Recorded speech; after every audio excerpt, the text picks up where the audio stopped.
એક યુવાનની આ વાત છે સાહેબ. પ્રેમ કેમ કહેવાય તો એનો ઠાકર કૃષ્ણ પરમાત્માએ દુનિયાને શીખવાડ્યું. અને બીજી પ્રેમની ઘટના એવી છે. આ 17-18 વર્ષની ઉંમર અને વનવગડામાં 2-4 ગાય ચારવા નીકળેલો યુવાન હજી ઘરકોર આવા થાય ત્યાં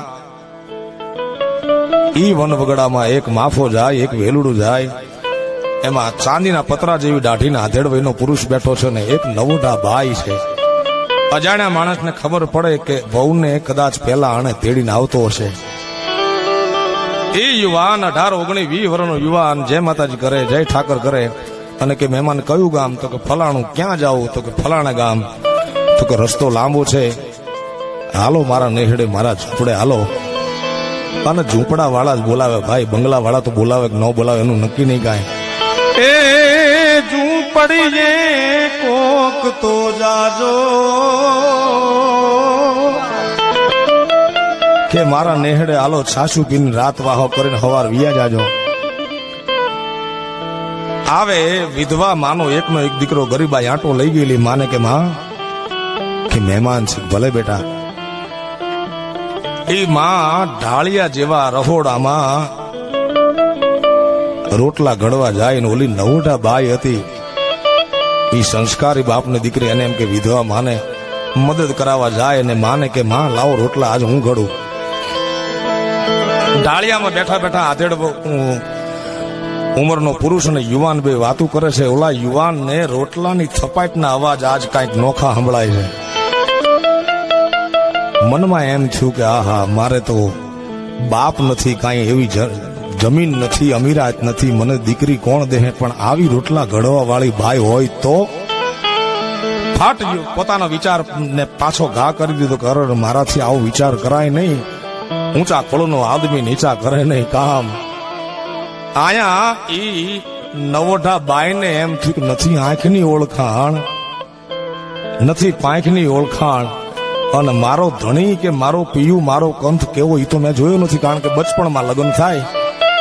પણ જો આવા પુરુષના રોટલા ઘડવાના હોય તો એને એમ થયું કે મારાથી આવો નબળો વિચાર કરાય નહીં. ટૂંકમાં સૂઈ જાય.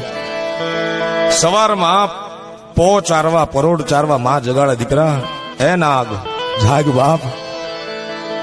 નાગને પો ચારવા જવાનું મન થતું નથી, કારણ કે ગમતા મહેમાન ઘરે બેઠા છે.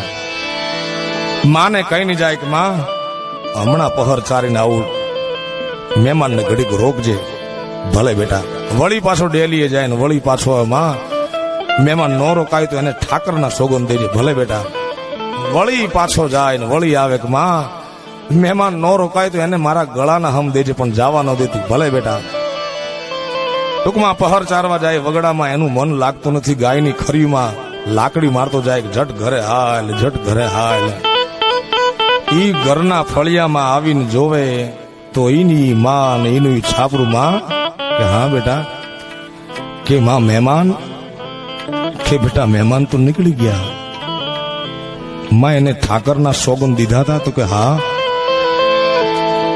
તોય નો રોકાણા? તો કે ના બેટા, માં એને મારા સોગંદ દીધા હતા. અને માં જેમ બોલે કે હા, અને આટલો શબ્દ સાંભળી એને પુરુષે ભેટમાંથી કટાર કાઢી પેટે ખાઈને આંતરડાનો ઢગલો થઈ ગયો. પ્રાણ અને પંખેરો નીકળ્યું. ગામડું એવું ગામ એટલે ગામમાં ખાપણ મળે નહીં. બીજા ગામ યુવાનને મોકલે મારતે ઘોડે બાગડતા બાગડતા ધમા ધમા ધમા ધમા ધમા ધમા ધમા ધમા કરતી ખોડલી હાલી જાય. અને આયા ઈ જ વગડો, ઈ જ વેલડું જાય ને ઈ જ બુઢો પુરુષ ને યુવાન બાઈ, નવોઢા બાઈ આવડે ઉતાવળે જાતા યુવાનને જોઈને કે ભાઈ આવડો ઉતાવળો કાં, કઈ ઘટના? તો કે હા. તો કે શું થયું? કે અમારા ગામમાં એક કરુણ પ્રસંગ બની ગયો, કરુણ ઘટના ઘટી ગઈ. તો કે શું થયું? કે વિધવા માનો એકના એક દીકરાએ પેટે કટાર ખાઈ લીધી. આ વાત ઓલી બાઈ સાંભળે છે. કે કારણ?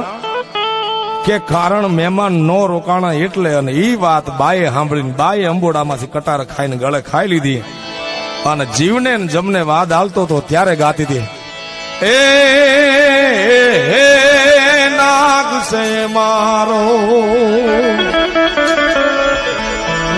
એ નાનો દેરીડો મારી હગી નણદલ નો જ વીર ભરમલના